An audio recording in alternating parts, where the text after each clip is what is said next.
Hello everyone, this is Manjula, School Assistant English, working at ZPHS Kampalli, Kurai Mandal in Mohbad district.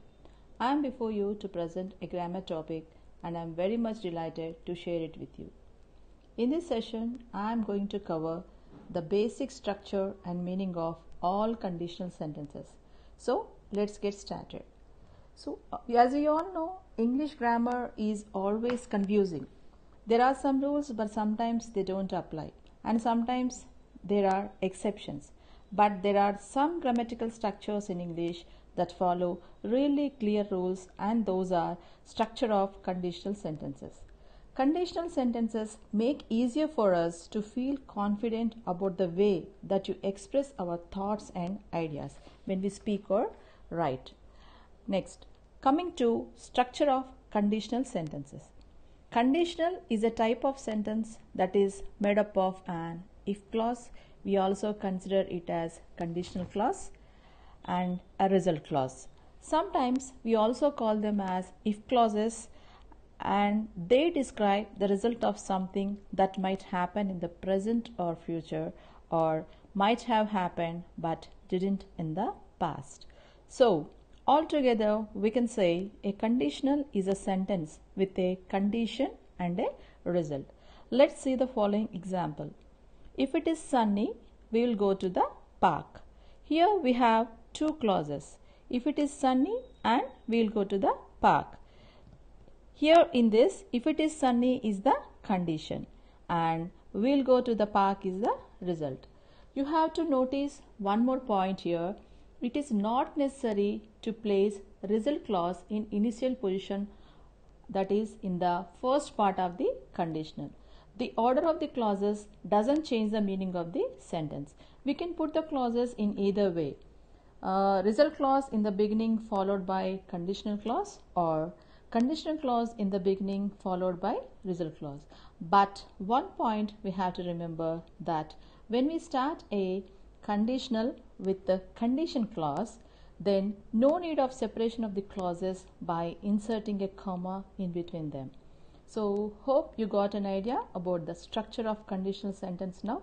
Now, let us go to the types of conditionals. So, in general, there are four main kinds of conditionals. Those are zero conditional, first conditional, second conditional, and the third conditional. There are also other types of conditional like mixed conditional, but these four are the main kinds of conditionals or conditional sentences. Let us see what are zero conditional sentences, their structure and usage.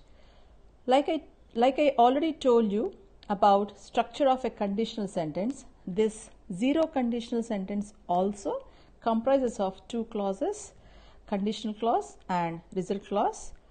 When do we use this zero conditional? That we'll learn now.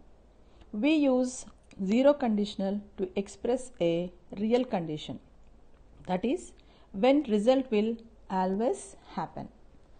And coming to the form or structure of zero conditional, you can see in the box it is if plus present simple followed by present simple. That means both condition and result clauses have the same structure, that is present simple. In the given example, if ice melts, it becomes water. It is known to all of us, if we freeze water, it becomes ice, and if we melt ice, it becomes water. So, when ice melts, it compulsorily becomes water. It doesn't become steam. This is the result will always happen. In the second example too, if it rains, the grass gets wet. So, if it rains, drops of water generally wet the grass. They don't dry the grass. Here in this conditional also, result will always happen. Hope you might have also noticed that I didn't separate the clauses by inserting a comma when I started the conditional with the condition clauses. Yes, that is, it becomes water if ice melts, and the grass gets wet if it rains. Next, we go for the second type of conditional, that is first conditional, and its structure and usage. when do we use the first conditional sentences? We use this conditional to express the probable condition. Here probable means likely to happen, but it is not sure if it happens or not. So the first conditional is the possible conditional, which is used to talk about possible future events and their likely results. Coming to the structure of the first conditional, you can see in the given box, it is if plus present simple, which is in the condition clause, followed by future simple, which is in the result clause. In the given example, if you work hard, you will pass. If you work hard is the condition and you will pass is the result. Unless you work hard, you cannot pass. If the condition is fulfilled, that is working hard, result will be achieved, that is passing the exam. In the second sentence too, if I write the notes today, which is the condition clause, I will give it to you, which is the result clause. If the condition is fulfilled, the result will be happen. Next, let us go to the next conditional, that is second conditional sentences. So when do we use these second conditional sentences?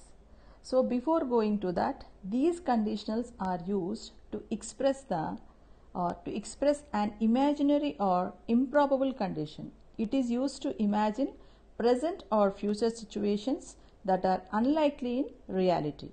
And coming to the structure of second conditional, it is if plus past simple in the condition clause, followed by would or should or could plus infinitive in the result clause. Here infinitive means base form of the verb. Now let us see the given examples. In the first example, if I were a millionaire, I would buy a castle. In reality, I am not a millionaire. Just I am imagining myself as a millionaire. If the condition is fulfilled, the result is I would buy a castle. So in the second example too, if she knew his address where he lived, she would go and see him. In reality, she doesn't know his address. We are just imagining her that if she knew his address, in this condition, if this condition is fulfilled, she would go and see him. This result would be achieved.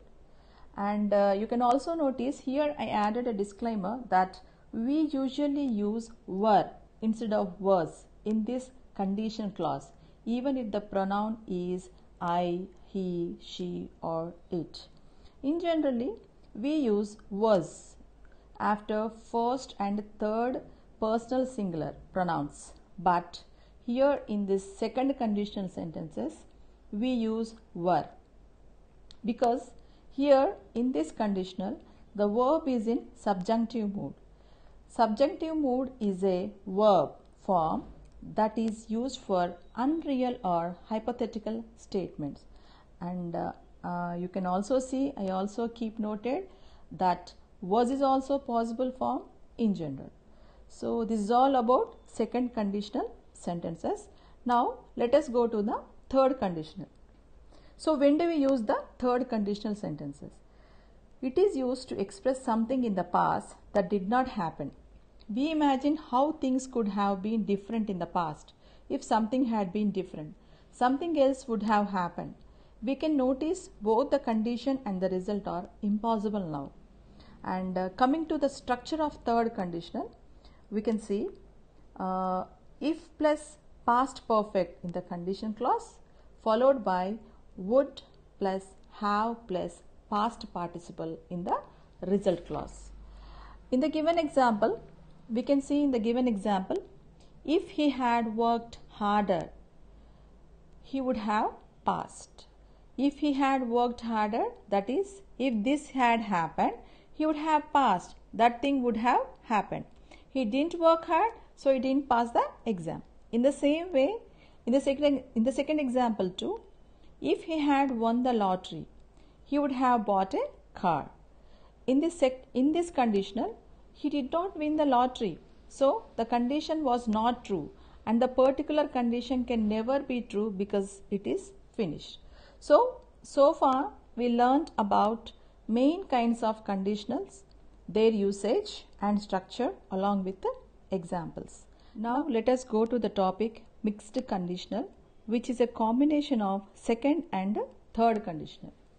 We use mixed conditional to express about two different types of situations, and there are two types of mixed conditionals. And coming to the first type of mixed conditional, you can see the structure of first type of mixed conditional as in the conditional clause it is if plus past perfect. So this is the form of third conditional sentence, and coming to the result clause it is would or should or could plus infinitive, which is a form of result clause of second conditional. So that's why it is called as mixed conditional. When we happen to express the present result of the past condition, we use this type of mixed conditional. For example, if I had gone to the university, I would be a doctor now. So past condition is he did not attend the university, and the result is he is not a doctor now. And coming to the second type of mixed condition, its form is if plus past simple. It is the form of conditional clause of second conditional, and it is followed by would or should or could plus have plus past participle. So this is the form of result clause of third conditional, and we use this conditional when we want to express past result of the present condition. For example, if I were a good cook, I would have invited to lunch. In this example, if I were a good cook, it means if this thing happened, I would have invited you to lunch. That thing would have happened. So, dear students, this is all about conditional sentences, their structure and also their usage along with examples. Now, by the end of this session, you might have got pretty good idea about conditional sentences. Now, take a look at the questions given in the exercise and try to answer them with the given hints. I take a leave now. Have a good day, children.